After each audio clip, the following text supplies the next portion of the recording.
గౌరవనీయులు తుమ్మల నాగేశ్వరరావు గారంటే మాకు చాలా గౌరవం. వారి మాటలతో నేను సంపూర్ణంగా ఏకీభవిస్తా ఉన్నాను. ఈ చర్చ సభలో నిజంగా కూడా రైతుల గురించి జరగాలి. రాష్ట్రంలో కోట్లాది మంది రైతులు ఏం జరుగుతుంది, రైతు బంధు భవిష్యత్తు ఏంది అని ఎంతో ఆశతో ఎదురు చూస్తూ ఉన్నారు. తప్పకుండా దాని మీద కేటీఆర్ గారు మాట్లాడతారు. దయచేసి నేను స్పీకర్ గారిని కోరేది, కేటీఆర్ గారు 5 నిమిషాలు మాట్లాడితే తుమ్మల నాగేశ్వరరావు గారు 3 సార్లు లేచిండ్రు. దాదాపు 10 నిమిషాలు 15 నిమిషాలు వెంకటరెడ్డి గారు మాట్లాడారు. విప్పు గారు 2 సార్లు లేచిండ్రు. ఇట్లా ఇంటరప్ట్ చేస్తే ఫ్లో పోతుంది. దయచేసి మీరు ఇంటరప్ట్ చేయొద్దు అనేది ఒక మనవి. ఇక వెంకటరెడ్డి గారు నా పేరు తీసుకున్నారు కనుక నేను దానికి పరిమితంగా చెప్పే ప్రయత్నం చేస్తాను. ఎందుకంటే సభను తప్పుదో పట్టించే ప్రయత్నం చేసినారు. ఒకటి, మిషన్ భగీరథలో 50,000 కోట్లు తినేశారన్నారు. అసలు మిషన్ భగీరథకు అయిన ఖర్చే 28,000 కోట్లు అయితే 50,000 కోట్లు తినేశారని మాట్లాడడం సబబు కాదు. అది సభ రికార్డుల నుంచి తొలగించాలి.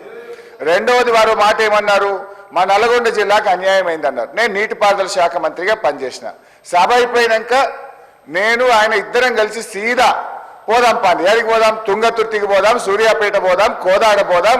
నాటి కాంగ్రెస్ పాలనలో 1 ఎకరానికి నీళ్లు రాకపోతే కాళేశ్వరం నీళ్లతోని 2 లక్షల ఎకరాలకు గోదావరి నీళ్లు పారించినమా లేదా, పోయి సీదా కాలువల మీద నడుచుకుంటూ ఈ నీళ్లు ఎప్పుడు వచ్చినాయి, కేసీఆర్ వచ్చినాక వచ్చినాయా, అంతకుముందు వచ్చినాయా అడుగుదామంటే అడుగుదాం. మూడోది, నల్లగొండకి ఏం చేయలేదని మాట్లాడడం కూడా కరెక్ట్ కాదు. నల్లగొండలో 3 మెడికల్ కాలేజీలు పెట్టింది కేసీఆర్ గారు. నల్లగొండ పట్టణంలో గతంలో మీరు మంత్రిగా ఉన్నప్పుడు ఎట్లా ఉంది, కేసీఆర్ గారు నల్లగొండ పట్టణాన్ని గత 5 ఏళ్లలో ఎంత అభివృద్ధి చేశారో నల్లగొండ పట్టణ ప్రజలను అడుగుతా కూడా చెప్తారు అధ్యక్ష. యాదాద్రి పవర్ ప్లాంట్ ఇచ్చిన అధ్యక్ష.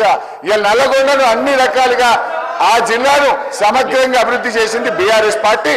దయచేసి ఇంకా చాలా చెప్పగలుగుతా కానీ చర్చ రైతు బంధు మీద జరగాలి కనుక మీ మీద గౌరవం కొద్దీ మీ సూచన మేరకు కూర్చుంటున్నాం. దయచేసి డిస్కషన్ రైతు బంధు మీద జరిగే విధంగా కేటీఆర్ గారికి అవకాశం ఇవ్వాలి. చర్చను డైవర్ట్ చేయొద్దని కోరుతున్నాం.